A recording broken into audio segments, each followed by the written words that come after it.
For one who always remembers me without deviation, I am easy to obtain, O son of Pritha, because of his constant engagement in devotional service. Purport. This verse especially describes the final destination attained by the unalloyed devotees who serve the Supreme Personality of Godhead in Bhakti Yoga. Previous verses have mentioned 4 different kinds of devotees: the distressed, the inquisitive, those who seek material gain, and the speculative philosophers. Different processes of liberation have also been described: Karma Yoga, Jnana Yoga, and Hatha Yoga. The principles of these yoga systems have some bhakti added, but this verse particularly mentions pure bhakti yoga without any mixture of jnana, karma, or hatha. As indicated by the word ananyacheta, in pure bhakti yoga, the devotee desires nothing but Krishna. A pure devotee does not desire promotion to heavenly planets, nor does he seek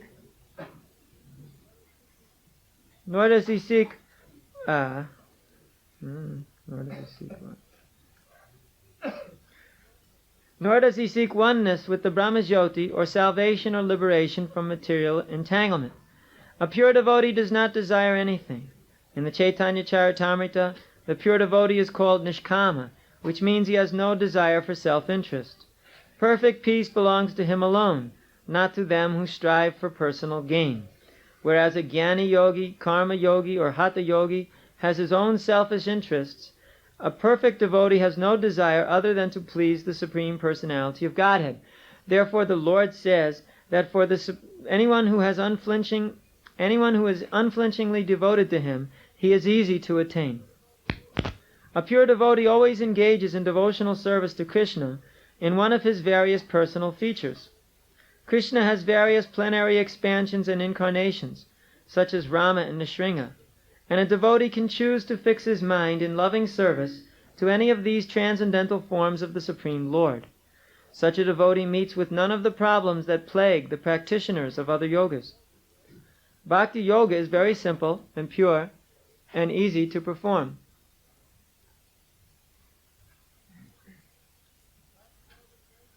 Bhakti Yoga is very simple and pure and easy to perform. One can begin simply by chanting Hare Krishna. The Lord is merciful to all, but as we have already explained, he is especially inclined toward those who always serve him without deviation. The Lord helps such devotees in various ways. As stated in the Vedas, Yam mevaisha vrinute tena labhyas tasyaisha atma vrinute tanum swam. One who is fully surrendered and engaged in the devotional service of the Supreme Lord can understand the Supreme Lord as he is. And as stated in Bhagavad Gita, Dadami Buddhi Yogam Tam, the Lord gives such a devotee sufficient intelligence so that ultimately the devotee can attain him in his spiritual kingdom. The special qualification of the pure devotee is that he is always thinking of Krishna without deviation and without considering the time or place. There should be no impediments. He should be able to carry out his service anywhere and at any time. Some say that the devotee should remain in holy places like Vrindavan or some holy town where the Lord lived. But a pure devotee can live anywhere and create the atmosphere of Vrindavan by his devotional service.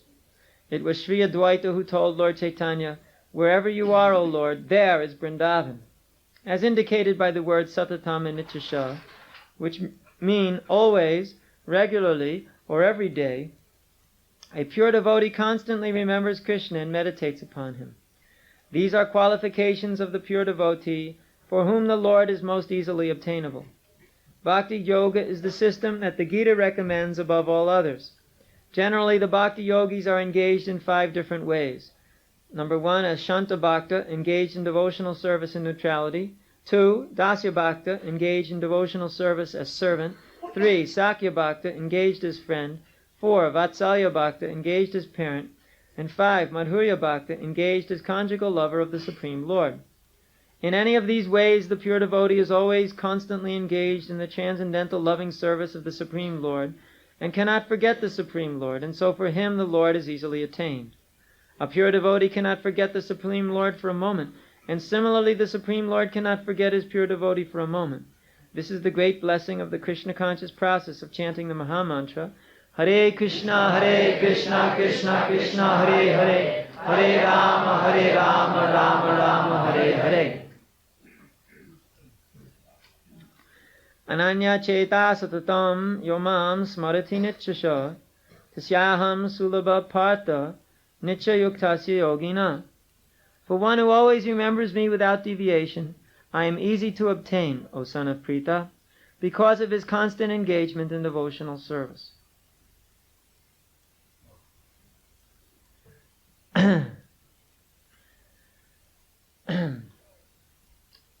So, specifically mentioned here in this verse, and the purport of Srila Prabhupada, is the concept that there is a final destination to be achieved by those who are specifically interested in attaining the lotus feet of the Supreme Personality of Godhead. Now, normally in the material world, people don't even consider that there is a final destination in life. They don't think about it like that.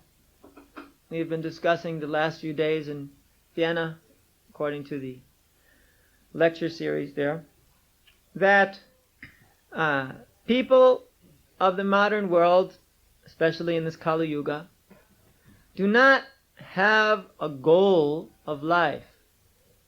Simply they think that the existence simply means you enjoy the body and its senses, and that's all.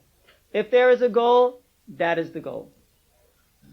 You simply enjoy sense gratification as much as possible, and that's it. There's nothing more to it than that. So this is not, of course, a very worthy type of goal. Actually, it is a goal which is worthy of those who are stool eaters. Maharaj Rishabdev says, Kaman Kashtan Ahati Virabhujana Jay. Such concepts that life is simply meant for Kaman Kashtan, working hard for sense gratification, which, as Maharaj Rishabdev says, is worthy of the Bid Bhojan, those who eat stool, like dogs or hogs. Animals or creatures which are not very intelligent, do not even consider there is such a thing as a goal of life. Those who have not even the slightest conception of the self. They are devoid of Atma Tattva Gyan. Parabhavas tavata bodha jato yavanya jigyasata Atma Tattvam. Such persons don't have considerations of the spiritual platform. They don't understand they're not this body, they're a spirit soul, they don't care, and they don't try to act for any final destination. But Krishna is describing here a final destination for another class of man completely. Another class of man who is far beyond that very mundane category of persons who are devoid of Atma Tattva Gyan, knowledge of the spiritual soul. And that category of devotees is described in 4 categories. The distressed, those who are after economic development, those who are curious, and those who are actually seeking real knowledge. So these different classes of man try to approach Krishna by becoming Krishna's devotees. Now, it is not that each and every one of these persons factually have the final goal and destination to go back to Krishna. Because after all, such a person who is distressed and surrenders to Krishna simply to get relief from his distress, his goal is relief from distress, not Krishna. Similarly, one who wants money, his goal is to get money, not Krishna. But at least he understands how to approach God in the best way in order to get what he wants. Now, it's not absolutely the best way, but at least he knows that if I approach God, I will get what I want. So he knows that this is the best way for him to gain what he wants. So at least he's better. He's pious. Because he knows that I want to get the results of my activities from the Supreme Lord, not from some mundane source. He knows that when I worship God and he becomes pleased with me, he will give to me that which I require. And only he can actually satisfy me, not any mundane personality or mundane institution or mundane political arrangement or welfare organization. So, one who actually is pious approaches Krishna for the satisfaction of his desires. Now, there are also amongst those who are trying to attain liberation, because liberation is also considered a final goal. They have been applying themselves to other processes. For instance, the Jnana Yoga process, or the Jhana process, the process by which self-realization may come in the impersonal methodologies. But their final destination is also something impersonal. They want to attain the effulgence of the Lord or oneness with the Lord or something like this. But they actually have a final destination in mind. Whereas the materialist, let's say a karmi, he may be engaged in some karmic methodology. So his final destination is, let's say, to have a big house in a hill somewhere, very nice place, with 5 Mercedes in the garage, like this. See, this is his final destination. This is where he really wants to go. But when you ask him, if this destination is final, then what happens when you die? Then, well, obviously it's not a final destination. So for the karmis, even they go to the heavenly planets, let's say they actually follow some proper system of karma yoga, they even go to the heavenly planets, they are not going to be situated in a final destination, because shine punya marchaloka vashanti, they're going to have to fall back down again. So that's not actually a final destination. So karmis have no final destination, even though they may think they do. They may think it's to live forever, but that is nothing we can really discuss here seriously. Then there's the jnanis. They also think in terms of final destination. But that final destination in their mind is the destination of merging in the Brahman. Now we also know from the Srimad Bhagavatam that's also not final. That you cannot remain within the Brahman due to neglecting Yushmarangraya, by neglecting the service of the lotus feet of the Lord. A person who is in that position must fall back down again. Therefore that situation is not also final, although they think it's final. But due to the fact that they have avashuddha buddhaya, not very pure intelligence, it's contaminated intelligence, they may think themselves liberated, vamukta maninas, but factually they are not liberated, because they are simply speculating themselves into this liberated condition, and maybe they will even realize Brahman to a certain extent. But they do not realize the source of Brahman. They do not realize factually what is Brahman, because they only see it in the sense of their situation. They don't understand what's the source of Brahman. Krishna is the source of Brahman. Brahmano hi pratishtaham. So they don't see Krishna in that way. So they cannot serve Krishna. And because they don't serve Krishna, they cannot remain in that situation. And they also fall down again. Patanti adho nadvidya. So we cannot speak of the jnanis as having a final destination, because they fall down again. And the yogis who are engaged in mystic perfections, although they may think that is a final destination, that's not, because after a while you run out of the power or potency which enables you to perform wonderful mystic feats. So when we speak of a final destination, there's only one possibility. And that possibility is the final destination of surrendering to the lotus feet of Krishna and situating oneself in his abode as his eternal servant. Now that is a final destination. We don't find in the Shastra that it's possible to fall down from that destination. In fact, we find out that it's impossible. Once you have attained that destination, you don't come back again. It's not possible. So this is very nice.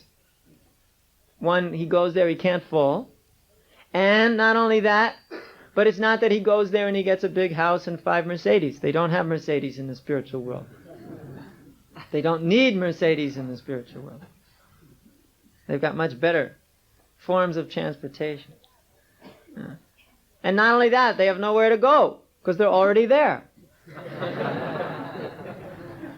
Here in the material world, you've got to go somewhere to get something. But in the spiritual world, you're already there. Wherever it was you were going to go, you're already there. You know, if you're in the forest of Vrindavan, there's no better place to be. So you don't have to go anywhere. It's not like for a vacation you need a car to go drive somewhere. You're there. If you need something, you don't have to go to a store. You go to the Kalpavriksha tree. You say, my dear tree, I need some vegetable here for cooking for Krishna. So being already perfectly situated, there's not even a need for transportation. And it's not like one has to dream about a big house in the spiritual world. He's already got a house made of Chintamani stones. Wish-fulfilling stones. He can make any opulence he wants. And they don't even care about making opulence, because they just live in the house made of Chintamani stones. And they only live anyway to associate with Krishna. So you've already got everything there. There's no need for mystic power. Nobody's going to be impressed with your power, because they already are all impressed with Krishna's power, and he's got the supreme power. So whatever little power one can manifest is a joke compared to Krishna. And Krishna can do anything. He's holding up Govardhan Hill on his left pinky for 7 days. So what mystic yogi can do that? All right, maybe you have a mystic yogi who can do something special. But the mystic yogi is not able to defeat Indra. Krishna defeated Indra in all different ways. No mystic yogi can defeat Indra. He's undefeatable in that way. All right, maybe some mystic yogi can defeat Indra. Once Vishwamitra Muni, he defeated Indra indirectly. There was this one devotee. I told you the story before. But anyway, one devotee, of Vishwamitra, he was very, very expert at pleasing him. So he got all kinds of pious results. So Vishwamitra Muni said, all right, as a benediction by my power, I will send you up to the spiritual skies. The heavenly planets. Sorry, spiritual sky. He can't do that. Heavenly planets. His name was Harishchandra. So he said, up you go. So he was going up to the heavenly planets. So Indra said, what is this? Who is this coming up here? He doesn't belong here. He can't stay here. Down you go. So then he turned around, straight back down. Vishwamitra Muni is saying, what is this? I sent you up. Why are you coming down? He said, Indra has thrown me down. He said, stay, stay. So he was suspended in the air, like this. So then Vishwamitra created another heavenly planet right in the sky. That was every bit as beautiful as the one that Indra was on. And then Harishchandra was living there, because he gave him the benediction, and in your self-same body you would enjoy the heavenly planet. Okay, that's pretty good. He made a planet, right? But right after that, what did he do? He collapsed. All his power was used up. And he had to take rest. Then he had to engage in all kinds of austerities and penances and sacrifices to build up enough power just to exist. So it is not that after lifting Govardhan Hill for 7 days, Krishna had to go do some yoga. Krishna went off and enjoyed with his gopi girlfriends and gopa boyfriends. And he was quite happy. Everybody else was happy. There was no need for any rejuvenation there. Krishna never gets tired. Krishna is always full of the potency of the absolute energy. He is the energetic source. All energy comes from him, so there's no question of Krishna getting tired. Because he's the source of all energy. And he's unlimited source of all energy. So there's no question of a devotee in the spiritual sky having some other goal. He's already got that which is to be obtained. Yam labdva chaparam labham manyantena adikam tataha. Attaining this goal, one thinks there is no greater goal to be attained. Specifically, this is one of the features of bhakti process. When one attains that goal of the bhakti process, he never considers there's another goal to be obtained. He thinks, having obtained this, there's nothing more to be obtained because everything is obtained. All perfection of life is obtained. So therefore one should try to obtain bhakti. Prabhupada here is speaking about the mukti, bhukti, siddhi kamis. That they are always unhappy because they're never satisfied. Happiness is not really manifesting in the body of one who is not satisfied. One is satisfied when he's peaceful, because you can't have any happiness or satisfaction without peace. And if one is a mukti kami, he wants liberation. Kami means he's got big desires for liberation. Kami in general means he's got big desires. Kama means desire. Kami means one who desires. Mukti, he wants liberation. Bhukti, he wants sense gratification. Siddhi, he wants mystic powers. If he is in any way desiring these things, what happens? He's full of lust. I want. Therefore, he is not peaceful. Mukti, bhukti, siddhi, kami, sakali, ashanta. Shanta, as everyone knows, is peaceful. So he's ashanta, not peaceful. But Krishna bhakti nishkam ataeva shanta.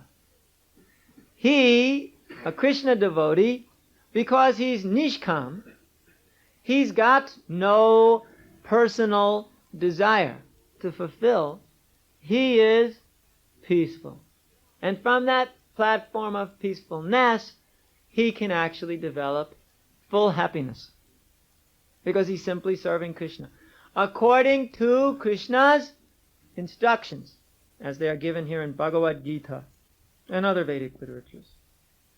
So perfect peace is only attained by those who are nishkam, freed from desires. Otherwise, you can't be peaceful, not perfectly peaceful. Sometimes the materialists have a certain form of peacefulness which temporarily manifests, that we may have had some experience of formerly before we took up our Krishna conscious existence. For example, the peacefulness that may come temporarily due to the satisfaction of one's senses. The senses are agitating for satisfaction. And during that process of agitation, they are giving us a lot of trouble. Pushing, vegans, pushing. Vacha vegam, manasa krodha vegam, jiva vegam, udara upashta vegam. These 6 vegans, pushings. The pushing of the tongue to speak. The pushing of the mind, which is just thinking all kinds of things. The pushing of anger. The pushing of the tongue, belly and genitals. The tongue to eat, pack up the belly, and the genitals become strong. To have sex, pushing all time, all day long, just slapping us in the face this way and that way. Come on, let's enjoy. So, agitation is going on. Just agitating. His tongue is always agitating. Haven't you ever noticed? Actually, maybe most of you haven't noticed because of being so nicely engaged in devotional service. There's no time to notice the agitation of the senses. But sometimes, just for the sake of preaching and understanding problems that may occur in the conditioned souls, you all can understand about the problems that are associated with the tongue. How it always wants to talk all the time. Got to talk all the time, otherwise you got to chew something. There are people who, if their tongue is not moving at least 16 hours a day, they feel like their life is wasted. It's either chewing some gum or smoking a cigarette or chewing a nut or speaking to somebody something. This is always going on. Those who are in the bodily conception of life, they are always too much engaged in this process of trying to satisfy the agitations of the pushings. Continuous, non-stop pushing. So, when they actually satisfy a pushing, what does that mean, actually satisfy? But the tongue, let's say, gets satiated. This concept of sense gratification simply means you eat so much that you can't eat anymore. The tongue doesn't have any taste bud left. There's just so much chemical on the tongue, and you've eaten so much that it scraped off all the chemical or something. Or the little organ is just weak, or your mouth gets so weak you can't even chew anymore. You just have to take a rest. One doesn't even want to talk. He just has to rest. So, this is not satisfaction. Because I can't go on. I want to go on, sure. I want to eat the whole universe. But it's not possible because the tongue only eats so much, then it gets finished. So, there's no question more of satisfaction. I got to stop. Then what happens? So some time must pass. Then after some time passes, then immediately again one is interested in eating, and then again he's eating. So there's no question of getting satisfaction. That's not satisfaction. That is simply just exhaustion. Now, to some people, exhaustion is a kind of satisfaction. Like for those who have a mind which is always, manasa, always scattered in this direction and that direction, spaced out. And it's always running around in circles and kicking one in the head this way and that way, giving one agitation.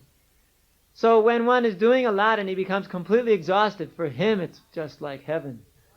Because his mind is so tired it doesn't even say anything. He just thinks of one thing, sleep, oh. And then he lays in the bed and goes, But this kind of satisfaction is the satisfaction of some kind of animal. The animal is also satisfied in the exact same way. Yeah? I once saw a pig that was so big you can't even imagine. I never saw a creature so big as this. And he was in a mud puddle, which is nice gushy mud. And he was settling himself into the mud. It was like you could just see his eyes rolling in ecstasy. In the mud. And then he put his ears over his eyes like this.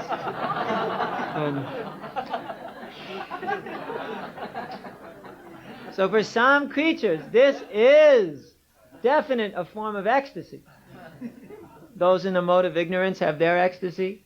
Those in the mode of passion have their ecstasy. Those in the mode of goodness have their ecstasy. But none of this is really ecstasy. It's all temporary manifestation. You can't go on for long. Yeah. Just like the materialists, they may sleep for 14 hours. Some of them, they do like that. But when they get up, they feel horrible. Yeah. It may be somewhat of a bliss for the man in the mode of ignorance to sleep for 14 hours. But it does not last. Keep the door open. What happens is that it may give some temporary manifestation of happiness, but then there's more suffering associated with that happiness than that original happiness was worth. Prahlad Maharaj, he gives that description in relationship to sex. Yanhaitu nadi grihaneri sukham hitucham khandu yayena karayoriva dukkha dukkam. This is the specific example he gave us in the first two lines. He's saying that when you have an itch and then you scratch, scratch, scratch. But factually, that itch doesn't stop because of scratching. Only it just stops for some short period of time. Then when that wears off, the itching sensation is there, still. Then one is scratching again. Then that wears off. And the itching sensation comes back, and one is scratching again. And after a while, his whole mind and consciousness is simply on scratching that little spot. Or he scratches so much the skin comes off and blood is coming out, and maybe gets infected from scratching so much. Sometimes you may have noticed when it's very moist out, very humid out, and you're scratching too much in a pot, it makes all kinds of sores happen or whatever. Anyway, so he says that this kind of satisfaction, for instance, of the sex urge, is some desire is there, so then one scratches the itch in order to enjoy. But then it comes back again, stronger. And then one again scratches the itch to enjoy. It comes back again. And finally one is a slave, like a bull with the ring in the nose. Complete slave to sense gratification. And any sense just tugging a little bit on that nose ring, he's immediately ready to run off in that direction. Like a bull, such a big animal, big horns, can knock over anybody. But you just put a ring in his nose and just go, toot toot. And he's immediately ready to do whatever you want. Because it's so sensitive, the nose. Similarly, we are dragged by our senses like this, from this place to that place to the other place, like with a ring in our nose. So how will ever be happy with a ring in our nose? You can't be happy if there's a ring in your nose with a rope on it. There's no way you can be happy. But this is what Maya has. She has a ring in her nose. And every now and then every now and then, that's funny, right? All the time, she's pulling on this rope, and here we are. We have to go this way, we have to go that way, we have to go the other way. We have to enjoy in so many different ways. And there's no satisfaction to it, because as soon as we're done, then it starts again. Therefore, a pure devotee always engages in devotional service of the Lord and does not engage in the activities of the senses, knowing well that such things have a beginning and an end. They're temporary, and they can never satisfy anybody. Those of you who are standing up not by a wall, you should sit down again, because otherwise everybody in back you can't see. Yes, just everyone sit down. Yeah, okay. Otherwise the girls get insulted, then you're going to get in trouble. Gotta keep peace, gotta keep peace. So, the devotee, he doesn't meet with the same kinds of problems that other practitioners meet with. He meets with different types of problems. Devotee's problems are basically that he's just agitated by the body. Not that he goes out of his way to fulfill sense desires, but he's battling with a body which is just still contaminated by ignorance and passion. He's not going out of his way to fulfill these desires, but he's being forced into this position by the body. This is called conditional activity. Conditional activity means you've got a body, and the body has demands.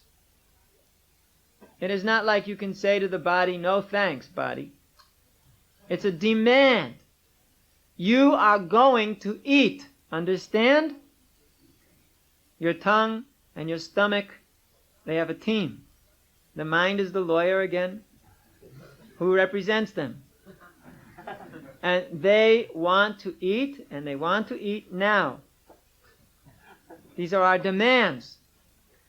So the mind is presenting the demands. Now we're going to eat, right? It's not like you can say no. Then the body says, okay, on strike. No more activity. Now lay down. In all regards, like there's so many conditional activities we're forced to perform. Now we have to drink, now. Or sometimes the eyes say, now we're going to look at this thing. Generally a walking thing. And then we say, no. Then the mind says, are you kidding? Who do you think you are? In this way, continuously, we find there's a fight going on, a very ferocious fight between the body and its demands and the living entity and his desires. Therefore, a devotee, he always knows that his whole life is simply meant to satisfy the desires of the Supreme Personality of Godhead. And not that he's got to satisfy the desires of his body and his senses. Therefore, devotees always act simply with the concept of pleasing Krishna. That's pure devotional service. They have no other desire. Anya bilashita shunyam jnana karmadana vritam. They only want to serve the Supreme Personality of Godhead without any deviation, without any other purposes. They just want Krishna. So, by just wanting Krishna all the time, they can get Krishna. Devotee, he can get Krishna because he wants Krishna. Krishna is attainable by anyone who wants him. If you want Krishna, you can have Krishna. But you must want enough. It is not that Krishna will just manifest himself to whoever he likes. It is not like that. Krishna will manifest himself to he who has this burning desire to satisfy his lotus feet. He who simply wants to please him in pure loving devotion and actually goes and does it. To such a person, Krishna becomes indebted. He becomes grateful. And he wants to help that devotee more and more. If we actually want to gain the association of Krishna, then we should actually always desire to satisfy Krishna in whatever way possible. We should always want to satisfy Krishna. Always do that which Krishna is requesting of us. In the Bhagavad Gita, Krishna is requesting so many things. It's telling how one may satisfy the Supreme Lord through the process of sacrifice, of working for the sake of Krishna, offering everything for the sake of Krishna. Giving everything one can, 100%, even if he doesn't have that much capacity. Whatever capacity you have, if you give that capacity 100%, that is perfection. It's like Lord Ramachandra and the spider and the monkeys. You know that story. It's a very relevant story. The monkeys were giving whatever they could, throwing big, huge logs and rocks into the ocean to make a bridge. And the little spider was just throwing some grains of sand because that was as much as he could give. The monkeys were thinking, oh, this little spider is worthless. He can only give a couple of grains. And they were laughing. And Lord Ramachandra said, no, you are equal. Because he's giving 100% and you're giving 100%. So in the eyes of the Lord, he doesn't see, oh, this is a big monkey. He's throwing big rocks. This is a little spider. He's throwing little grains of sand. Krishna's throwing the universes out. What's a big rock compared to the universe? Even the whole planet, if you were such a big monkey, you could throw the whole planet somewhere in the Garbhodak Ocean. But that's not even as big as a grain of sand compared to what the spider was throwing, relatively speaking. And Krishna, he throws out all the universes in his form as Karnadakshayi Vishnu. He did all the universes are just emanating from the pores of his skin. He's just throwing them all out in the creation. So for someone who has such great power, what is the difference to him if somebody's throwing out a microscopic speck called a boulder and the other one's throwing out a microscopic speck called a grain of sand? The point is that you're giving 100% of your capacities, you're giving 100% of your capacities. Then there is equality in that sense. When one is giving 100% of his capacity for the satisfaction of the Supreme Personality of Godhead, that is the perfection. So the perfection of life is to give whatever you've got to Krishna. Now, of course, some people say, what, if I give everything to Krishna, then I get nothing? If I give Krishna 100%, that means nothing for me. Therefore, why I should give Krishna 100%? I'll give Krishna 70%, the rest I'll take. Because I need too, you know. But don't fear. Krishna will certainly take care of his devotees. If one is giving everything in the service of the Lord will certainly take care of you. Krishna is taking care of everyone. He's even taking care of the animals in the forests who need to eat. Even when it's minus 30 out, they get something to eat. It's tough, but they get it. Even they, in such an impious situation as they are in, can be supplied protection. Why not those who are serving Krishna? There's no need to fear that if I give everything to Krishna, I'm the loser somehow. You're never the loser when you surrender to Krishna. You're only the gainer. Because Krishna, he's the supplier to everyone. Eko bahunam yovedidati kaman. He supplies all of the necessities of life to everybody all the time. Therefore, there's no problem to get what one needs. That is not the problem of life. The real problem of life is to surrender to the Supreme. And when one is fully surrendered, that is full protection. Full protection gives one full protection, but that is full perfection. So, one who surrenders to Krishna is a rare soul. Therefore, Krishna says in the next verse that the great souls, Mahatmas, are those who surrender unto me in devotion. Here. Mamupecha punarjanma dukalayam ashashvatam napnuvanti mahatmana samsiddhim paramam gato. After attaining me, the great souls, who are yogis in devotion, never return to this temporary world which is full of miseries, because they have attained the highest perfection. They never come back again to this temporary place which is filled with miseries. One who surrenders to Krishna, he is a yogi in devotion. He's a great soul. Again, as Krishna says here, for that person who remembers him always without deviation, he's easy to attain. Krishna is always easy to attain. If you remember him without deviation, that's not easy to do.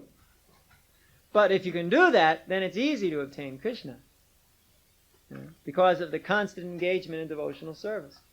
But the problem is the mind does not want to always be engaged in Krishna. The mind can think of 1,000,001 different other things to do. The mind has no interest in remembering Krishna all the time. That's too pure. The mind needs some filth in order to keep itself satisfied. It's like the elephants. Sometimes rebels. Says, what is all this purity business? Then it demands, especially on those who are not very advanced, the mind demands sometimes the most nasty things to think of. The mind is a material element. One of the material elements. The, buddha, ahankar, these are the material subtle elements. The mind is a material element and ingredient, and therefore it's not factually under the control of the conditioned soul. But for one who is always using the mind to remember Krishna, the mind is controlled. The mind is controlled when we surrender to Krishna in loving devotion. So therefore our advice is to always keep the mind constantly engaged in Krishna's lotus feet, and always surrender to Krishna more and more, and go back home, back to Godhead, and become very satisfied, peaceful, happy, and perfected. Are there any questions on these subject matters?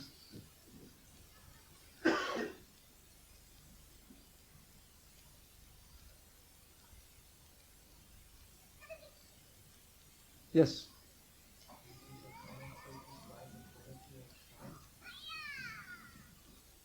Time in the spiritual world.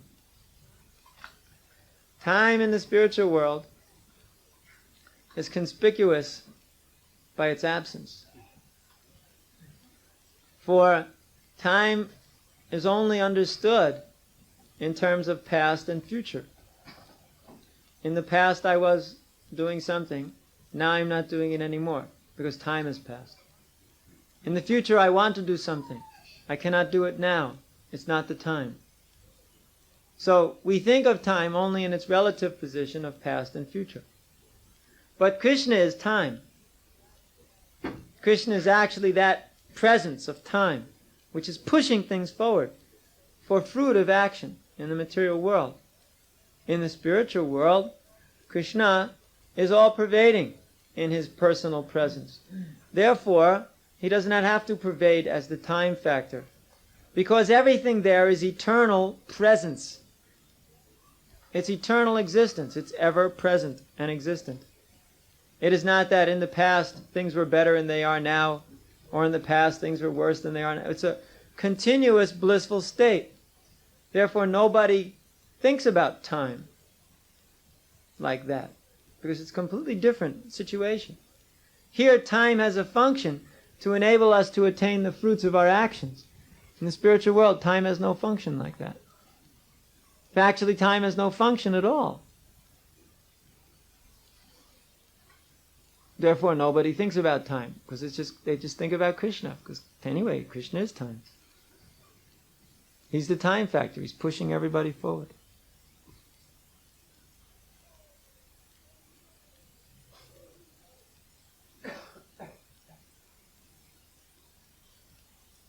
How is it that although the mind is a material element, that it can act sometimes so independently? Wait a minute, how is it? That question doesn't make sense. How is it if the mind is a material element, it can act so independently? That's the nature of material elements. Isn't it? Yeah, but matter is still matter. Yeah. So the clouds are moving across the sky. Sometimes they rain. They are also dead. The mind is also, in that sense, a material element, but it has a function which it fulfills materially. And that function is to sometimes be agitated by the senses' activities. Due to the life force of the individual soul, the individual soul has spiritual mind and spiritual intelligence and spiritual senses. But this material element covers like a dress, just like the body. The eyes are also dead, but you don't ask the same thing about the eyes in that sense. They're just coverings over the spiritual qualities, and therefore they act as a covering, chaining us. So therefore it's not at all surprising that it acts out of our control. In fact, it makes perfect sense. You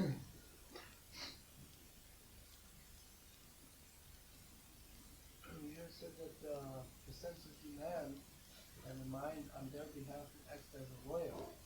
What is the position of intelligence? The judge.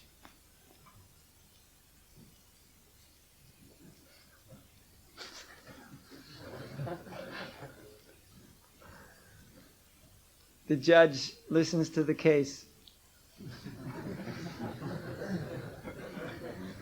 The mind says, Your Honor, we have here these poor, deprived senses.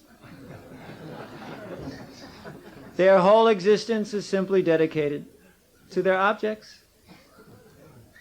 And this person, cruel, unconcerned for these poor, innocent senses, neglects them and gives them no satisfaction. Your Honor, this is an injustice that must be corrected immediately. Then the intelligence is listening and goes, yes, you've got a very good point there.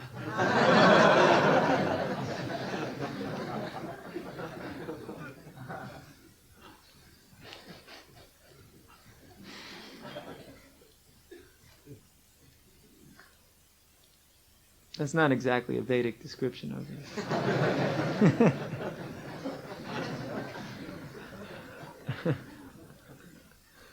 It's close enough.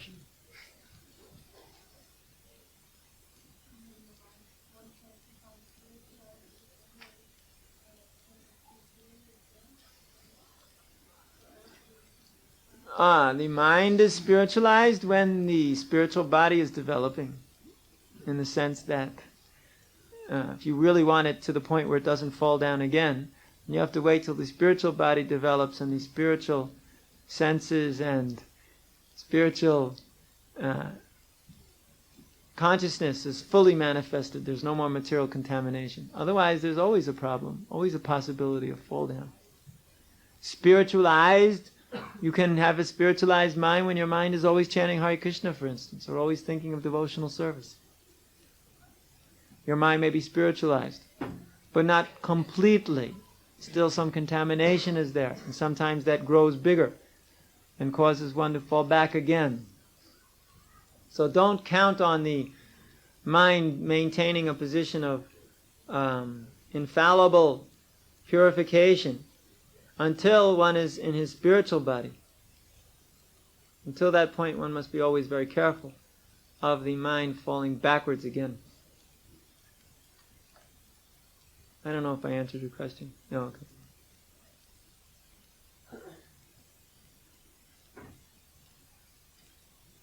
In this verse 8, 9, it says, Prabhupada, he translates the word rupa as person. So why not? I really want to see him explanation why it says Rupam, whose form? Whose form? Rupam, whose form? Specifically means a form. Rupa means form. But in the way it's used here in the Sanskrit grammar, it means whose specific form. The form belongs to somebody. It's not like it's just form. When you just speak of form in general, as something, as a thing. Form is a thing. That's what the eyes see, sees form. The tongue tastes taste, flavors. So it's not used in that sense. It's used in the sense of achincha rupam aditya varnam. It's talking about that person whose form is inconceivable and luminous like the sun. So therefore this is very simple. It says whose form.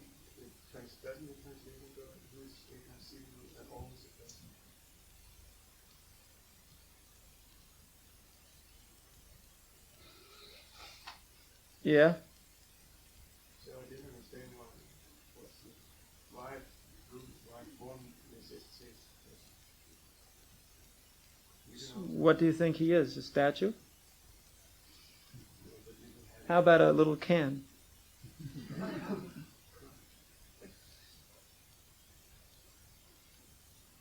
What do you think the form means? A tree? I can understand.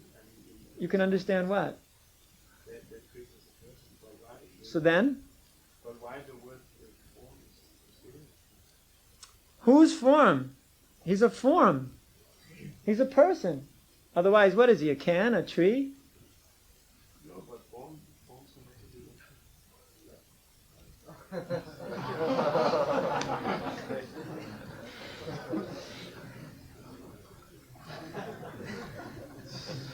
You've been listening to somebody in Copenhagen.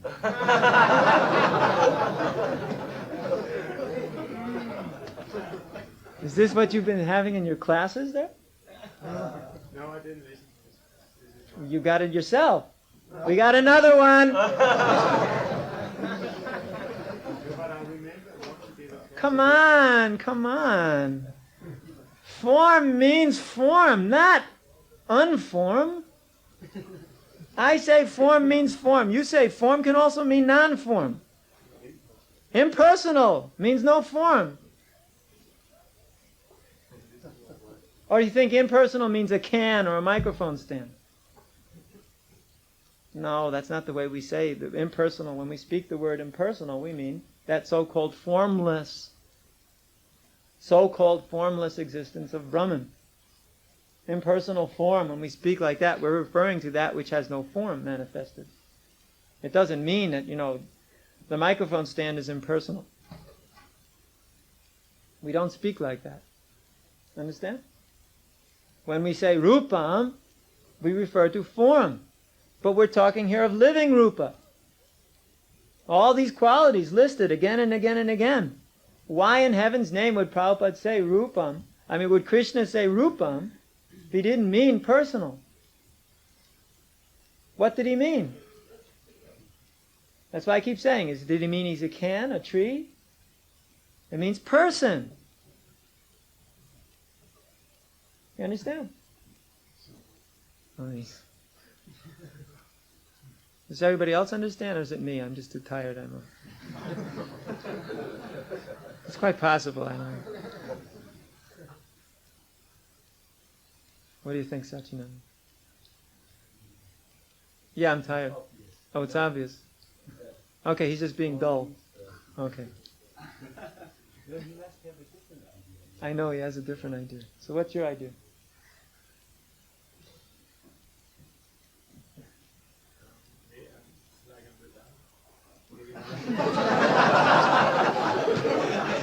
Oh, he didn't say that. He didn't say that. Tell me he didn't say that. He said it, didn't he?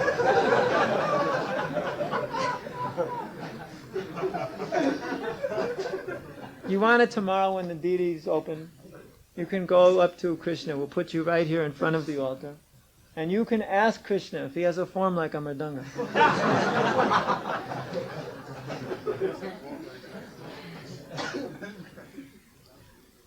So, excuse me, how many mridangas you've met?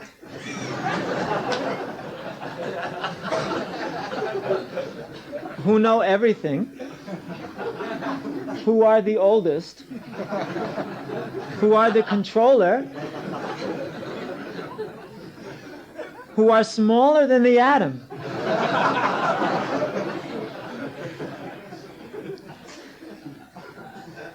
Who is the maintainer of everything? This is quite some mridanga you've got. Who are inconceivable and whose forms are luminous like the sun. The shining atomic mridanga company. And who are transcendental beyond the material nature.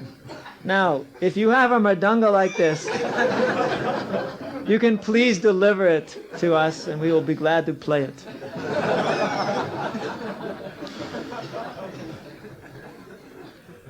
I'm afraid to ask for next question. I don't know if I'm going to ask anybody from Denmark.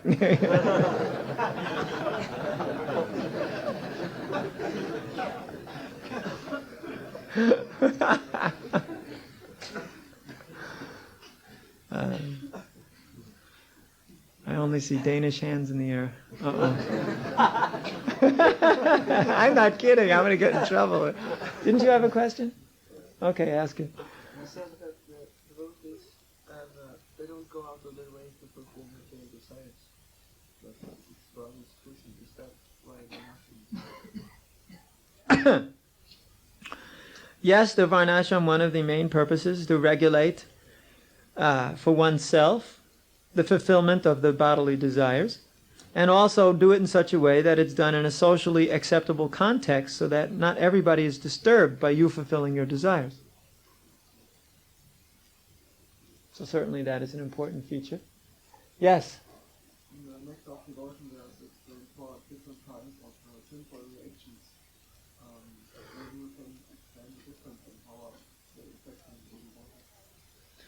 Well, the 4 types of sinful reactions are bija, meaning the seed of the desire to perform sinful reaction, perform sinful action, which is in the heart.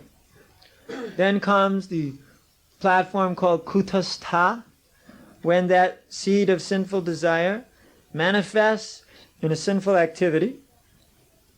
Then phalanmukha, when that sinful activity matures into a reaction which is about to occur or is occurring. And prarabdha, that sinful reaction which is already manifested, it's already happened and you can't do anything more about it. So for devotee, when he is getting freed from the process of creating karma due to the mercy of spiritual master and Krishna, he burns up by the fire of knowledge, by the fire of sacrificial performance, of devotional service, by the chanting of the holy name, by his initiation by the spiritual master. He burns up the first three. The seeds of sinful desires are fried in the fire of devotion, so they cannot fructify. And therefore, he doesn't contemplate and actually perform any sinful activities, and therefore, there are no reactions to come. But those reactions which have already come, you can't do anything about anyway. They're already there. Therefore, it is stated that this fourth reaction, prarabdha, stays with us. That is why, even after you become purified, you're still living in this body. Because otherwise, what would happen? We already described this once in Heidelberg. You'd have a really good kirtan. Everybody would become purified like anything. Then everybody would just die. And the next day the newspapers would scream, "Strange sect has stranger ceremony to death." Everybody dies. You see all the people being dragged out of the temple, all dead. All karma finished, no reason to maintain the bodies. All the bodies have dropped, and they've all gone back to Godhead. And that's the end of the Krishna consciousness movement. Then the government finds out that there are these books out there. And then anybody who reads these books and starts chanting Hare Krishna, he also becomes liberated, and he dies too of the same disease. And that these books are carriers of disease which kill people, and they'll go collect them all and burn them all. It's absurd, isn't it? But that's the way it would be if as soon as you were relieved of sinful reactions from previous times, that all of a sudden you just give up the body, and that's the end of it. Baladeva Bijabhushana explains, of course not in exactly the same words I just did, obviously, but he explains that this is the reason why this doesn't happen, is because Krishna wants the devotees to stay and preach. Because if they all were immediately going back to Godhead, then who would preach? As soon as you heard about something about Krishna from the lips of an empowered devotee, and you became Krishna conscious by chanting the holy name of the Lord, then you'd also leave your body, so who would preach? There'd be nobody left to preach. You could write a note to whom it may concern. I feel I'm becoming purified.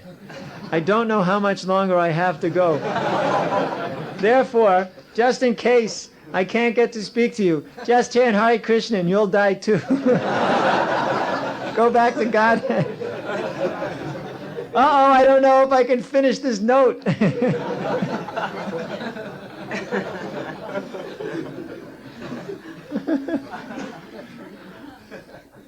So therefore Krishna very mercifully allows us to stay here and work out our prarabdha karma. The fan of sinful reactions is getting slower and slower and slower until the point at which it's finally finished, and at that point you leave your body and go back to Godhead.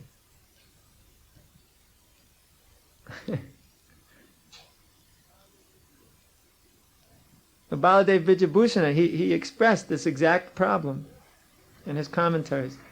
That if it were so, that as soon as all the sinful reactions were burned up, if it were so that all the sinful reactions were burned up completely, including the prarabdha, then you couldn't stay in the material world anymore, because you can only stay here if you have some sinful reactions. When you have no more sinful reactions, and obviously your desire has changed, otherwise you wouldn't want to be a devotee, and all the bad karma, everything's wiped out, then everybody would go back to God and nobody would preach. So he said, this is a terrible situation. Therefore Krishna has arranged it that all the preachers stay and keep on preaching. All right, so let's keep on preaching. Hare Krishna. Vishnu Pad ki.